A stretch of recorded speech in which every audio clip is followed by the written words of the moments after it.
Heather need to work out the things with you and Heather, and I don't like when people get involved in my that is a double standard. That's an absolute double standard, because you're telling me that when she says something about you, I should call and check on you, but when Heather and I have an argument, I'm supposed to work it out with Heather. It didn't happen. It's exactly what I'm talking about. When it's me and somebody else, it's my responsibility to work out. But when it's you and someone else, my ass better ride your dick like it's my job, Lisa. What's up, guys? Welcome back to my channel. So I'm here today to talk about The Real Housewives of Salt Lake City, Season 5, Episode 8, The Desert and the Deserted. Now, Bronwyn is continuing her little battles with the OGs, and she's moving on to Lisa Barlow. They've been friends for a few years. Bronwyn came onto the show through Lisa, but she's letting her know that she feels like Lisa is showing up for Heather while basically hanging her out to dry. And we're really seeing this kind of weird, cliquey dynamic with the OGs. We're really seeing Heather, Lisa, and Meredith basically band together. Basically everyone outside of Whitney are coming together and basically trying to be this like wall and just like having each other's back essentially. And Bronwyn's like, Lisa, we have this relationship, yet you're being blindly loyal to Heather while not hearing me out, basically. And I understand where she's coming from, because Lisa and Heather in particular are moving quite weird. They're just like, it's like they made a fucking pact or some shit. Like, you know what I mean? And Bronwyn's like, don't sit here and pretend to be my friend when you really aren't. You're having Heather's back. You're listening to Heather's interpretation of what's going on and not giving me that same courtesy. And as they're getting into it on the couples trip, Bronwyn's husband Todd is over the bullshit. Now, a few things about this. Todd is a lot older than the other people on the cast. He probably has a lower tolerance for this type of bullshit. But I will say, I don't think that Bronwyn and Lisa's argument was like super explosive, you know what I mean? But he's just not having it, and he's letting it be known that, hey Lisa, if you can't get your shit under control, you don't have to be on this trip with us. And the episode opens with Heather meeting up with Lisa and Meredith, her little fucking crew of OGs, if you will, and she explains her sit down with Bronwyn. Now, how Heather's telling the story is that Bronwyn invited her over just to tell Heather how she's a shitty person, and it's like, Bronwyn made it very clear that you were invited over so you guys can work out your issues. And that involves you guys both taking accountability. But Heather's still acting as though she has nothing to apologize for. She went to Bronwyn's fully expecting Bronwyn to like grovel at her fucking feet and give her all these apologies. But no, like, the entitlement, the gall of Heather to like just not own up to her bullshit. And it's just like, Bronwyn is not putting up with it, and I'm here for that. And after Heather says her piece, Lisa also expresses feeling kind of annoyed with Bronwyn right now, because before she had Heather over, she FaceTimed Lisa and just like checked in with her, and she was like, hey, I'm hosting this couples trip, Winnie and Justin will be there, I want to make sure that you and John are okay with that. Just being a friend and letting her know, giving her a heads up, seeing like basically checking the temperature, if you will. And Lisa's like, my husband's a CEO of a company. Of course he's gonna be okay. Why are you acting like we're the aggressors? Like, she feels like Bronwyn is putting everything on her and John. And the thing is, two things can be true. Yes, John is the CEO of a company, but he's also the one who put his hands on Justin. Like, Justin never put his hands on John. It was the other way around. So she's acting as though like, oh, like, why are you checking in on us? Because she's being a friend to you. Like, I feel like Lisa would be upset if Bronwyn hadn't checked in on her. And later on, she actually accuses Bronwyn of not checking in on her when she needs her to, which is proven to be a lie. Like, Bronwyn, we see footage of Bronwyn checking in on Lisa, but Lisa isn't being that same kind of friend to Bronwyn. And after discussing that, Meredith also expresses how she feels kind of weird about Angie and her husband, Sean, right now. Because I guess a while back, Sean went on a podcast and alleged that Meredith was using her son Brooks as a pawn to like kind of take away from the shitty things that she's doing. We don't ever hear like an audio clip of the actual podcast, but that's basically what it is. He feels like she's bringing her son to the show to like, I guess, soften her image in a way, or like distract from her antics essentially. And Meredith did not like that, and she actually addressed it with Sean at his anniversary party, though he basically doubled down and didn't offer an apology. He's like, that's how I felt, and that's why I said it. And I'm not too sure on what the timeline of events is, because last season, Meredith and Angie were very much at war. Meredith was saying all this mean shit about Angie and her family. Like, oh, should I go there about the husband? Talk about her husband? I could, like, destroy the family, all this shit. So maybe this was a bit closer to that kind of time. And we don't ever hear, like, an audio clip or anything from the actual podcast. So I don't know. We need to learn more about that. We'll see more later on, though. But anyways, let's see Bronwyn and Todd, and they're chit-chatting about the upcoming trip. And he says he's looking forward to it, but he doesn't want it to be a weekend full of drama. And the thing is, dude, this is a housewives trip. Of course it's going to be drama. Like, I get you're a bit, like, older, more old school and whatnot, but, like, you have to know what your wife has literally signed up for. Like, stop acting all obtuse and shit. And while Brittany and Heather were not invited, Mary was invited, but she cannot make the trip. And I was like, what about Maylee? Whitney's friend, she's an official friend of, and it's like, where is she at? She's very forgettable right now. Hopefully she starts showing up a bit more as the season goes on. But as of right now, she's very much not around. Not like Brittany and Bronwyn. They're very much here. Like, we have a lot of opinions on them, but Maylee is just kind of forgettable right now. We then see everyone packing for the trip, and Angie expresses how she feels kind of weird about Lisa and their whole dynamic right now, and Sean tells her that she's let Lisa get away with a lot. Angie apparently has let Lisa, like, walk all over her, treat her like shit, and he's just over it, basically. And we check in with Whitney and Justin. They're packing, of course, and he tells Whitney about how John Barlow expressed how he thinks that he owes Lisa an apology. And Whitney's like, don't apologize to Lisa. If anything, she owes you an apology. So yeah, there's whole fucking apology war type shit going on right now. And it really sucks because oftentimes apologies are weaponized. Like, you can't just, like, apologize for some shit and move on because they'll use that against you. Like, oh, you wouldn't have apologized if you didn't do anything wrong. But Whitney and Justin are very much standing their ground with it. We then see Lisa, and of course, she expressed that she feels weird about Angie and Whitney right now. And she adds that she's still waiting on Justin to apologize. And of course, she also mentions how hurtful it is to be called a bad mom by her friend Angie. And it's like, Lisa talks about this in every fucking episode.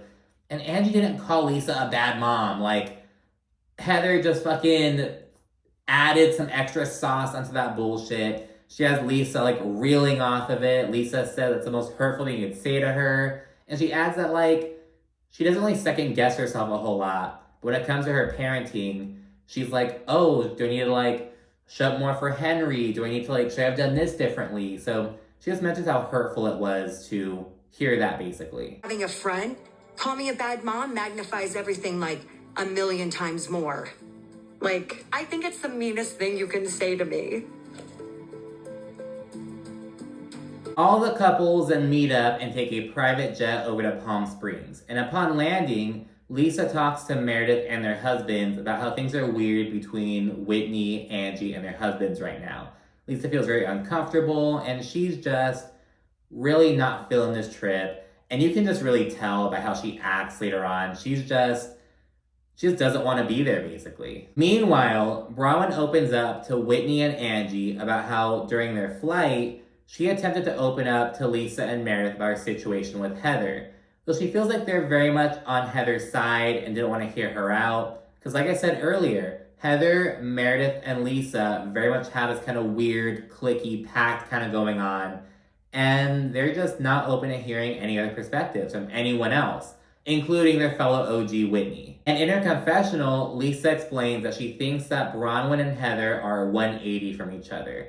And she's starting to think that maybe she and Bronwyn are 180 as well. She's just like, I feel like we see things differently, blah, blah, blah. And it's like, right now, girl, you're on the wrong fucking team. And mind you, I think she's known Bronwyn longer than Heather, if I'm not mistaken. And like, she's letting the show get in between their friendship. And they get to the rental home, and it is just beautiful. It is so nice, so lavish. Bronwyn really went all out. And right upon getting there, Seth goes on the fucking hunt trying to find a room with a bathtub in it. Though there's none. He's like, God damn it. Like, because he already knows that Meredith won't shut the fuck up by her bathtubs. He's like, I need a room with a tub in it, but there's not one to be found. Bronwyn clocks that Lisa has kind of bad vibe about her right now, and Whitney also senses that things are kind of like divided and awkward. So she really wants to rally because she says this trip is next level and that Bronwyn is really coming through. And this is evidenced by Bronwyn having this jeweler come in from LA to show these expensive ass pieces. She's looking for like an anniversary present, so we see that. And meanwhile, we see Angie showing her sporty side, this funny little juxtaposition and whatnot. Studs are 10 karat each. They're each 10 carats, and they're like a perfect match, right? They are. Wow, pretty incredible. Right? It is. Just tap the water. Oh, tap the water? Yep. Like that? Yep. It'll push it this way. Yeah. And just as everyone's settling in and really loving the place, Seth comes through and he shares some bad news for Meredith. Because apparently he has to leave first thing in the morning for Ohio for some work stuff. And Meredith is very irritated about this. She also expresses that like things like this have caused issues in their marriage before. He just like has to work all the time. She says she barely sees him, all this shit. And in his confessional, Seth says that Meredith has very high expectations of him. And it's like, is Meredith expecting you to be on this trip a high expectation? It's a couple's trip. You guys quite literally just got there.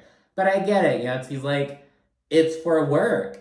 I need to work to support our lifestyle. Like, what the fuck do you want from me? So I understand why he feels kind of frustrated about it, but I also get why Meredith is irritated because they quite literally just got there. He's already saying that he has to head out early and shit. It's just like, dude, are you kidding me? But yeah, and we then see Bronwyn, Whitney, and Angie chit-chatting about how things feel so divided right now because they're on like one side of the property basically. Lisa and Meredith are on another side of the property, like being all buddy-buddy. It's very cliquey right now, and you can just kind of sense the tension. And Whitney adds that the situation is like heightened because Lisa is patiently waiting for an apology from her and Justin. But she says that she's not getting one and that she wants Lisa to offer an apology instead. So again, we have this little weird dynamic going on. And it's such a shame because it's such a beautiful house. But then Angie tries coming to the rescue and tries to break the ice by stirring everyone vegan tequila shots. And she brings all ladies together, though things are still kind of awkward between them. It's just this weird kind of energy right now. And when Bronwyn steps away to go to the restroom, Lisa takes it upon herself to FaceTime Heather and just check in on her and express that she misses her and wishes that she was there. And before making the call, Lisa and Meredith are like, oh, I wish Heather were here right now. And Whitney's like, well, Bronwyn tried to work it out with her. She invited her over to like clear the air.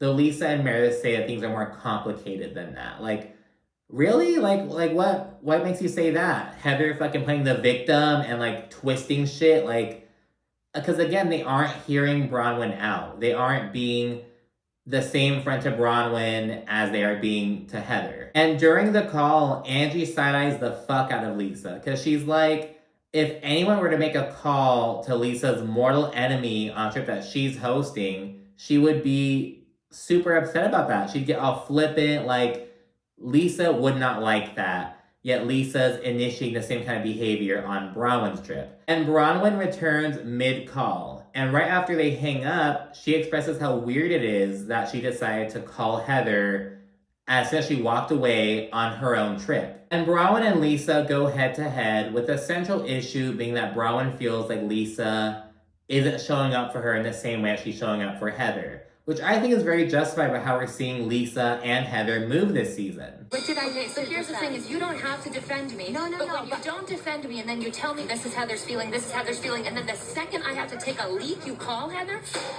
And while saying her piece, Bronwyn says that Lisa never once checked in on her after she got into fights with Brittany or Heather.